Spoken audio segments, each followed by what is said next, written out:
good afternoon. About how do you actually upskill ourselves while in the campuses?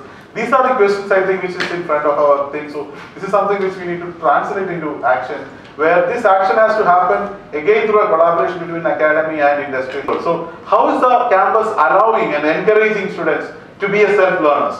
So how do you take care of this challenge? And there is a big change which is happening in the arts and science colleges. A lot of positive things are happening. In fact, Ashoka University, which classic example how liberal arts university can actually be the leader in the country. So how is this issues that people moving away from marks, recruiters moving away from marks, they look at much more broader aspect of it.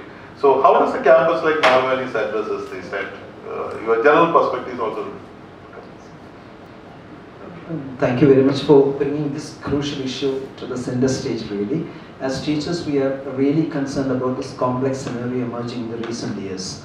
There are a few data to be incorporated. Number one, it's NIRF, National Institution Ranking Framework, which prioritizes placement as one of the major criteria in the last 3 years' time. Maybe interestingly or surprisingly, Malvenis, our college stands 29th in the whole of the nation. But in terms of placement, we are deeply disappointed. We have a strong placement cell which has been functioning very strongly in the last 2 or 3 years. But the data available tells us that hardly 40% of the students get some kind of a job which could be regarded as satisfactory. And the remaining ones somehow manage. And the last 20% are not located at all. We do not know where they are. We are trying to trace them out. And then this stands in contrast to the professional colleges. I do not know if this is a uniform experience, but arts and science colleges do not really fare well, as we know, in the whole placement scenario, number one. Number two, even when we invite leading firms, we do not get a very welcome response always. Number three, when they are placed, some of them are not really happy because they are offered initially maybe from 10,000, 15,000, which is not very attractive for a graduate student. These are issues on one side.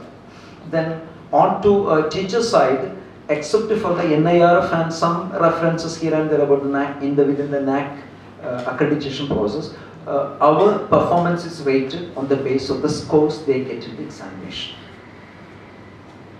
Suppose 30 out of 30 of my students go and get job, but most of them get 50 or 40%. I am rated as, or system sees as not productive. This is one issue with the whole education system. Number two, on this side, the whole academic tertiary system is not quite receptive to the changes. For instance, if a new program is to be launched, there's a whole series of democratic long process. Finally, they decide that this should be launched. Then there's a whole set of discussions on to how we are going to be upskilled or upgraded. Finally, when it gets launched, we would be dated by a decade. By then, you will have a new set of requirements. Then on the knowledge front, one more point, which will conclude. We do not have reliable data from the industry side in relation to domain-specific knowledge. What is that specific kind of knowledge required of a student? We need to be informed, updated regularly, all colleges. Number two, there's a kind of skills required for application of the kind of knowledge which the industry requires. That's what we are right now doing to equip the students with the required sets of soft skills, communicative skills. Most of the colleges now happily offer communicative courses to enhance proficiency, language proficiency. Then we also focus on some of the skills. At the end, the real beneficiary or the real victim of the whole debate of what is happening in colleges, what is industry is looking at, what is the changes about the student. So purely from a student perspective, at one end people say that 80% of people are not employable. At the other end we see that fantastic things are happening in the recent past. People are not really employable, then how did so many good things have happened in the recent past? At one end we say that colleges, there is no education which is happening. What is the path which a student is taking or expected to take as a student to cut through the whole mess and to ensure that we lead the changing world? Thank you, sir. Good afternoon, everyone. Companies come to campuses to select candidates not on the basis of the knowledge that they have acquired from the campus, simply as a graduate, I'm pursuing my bachelor's degree in commerce, and they are not coming here to know the extent of commerce or accountancy that I know.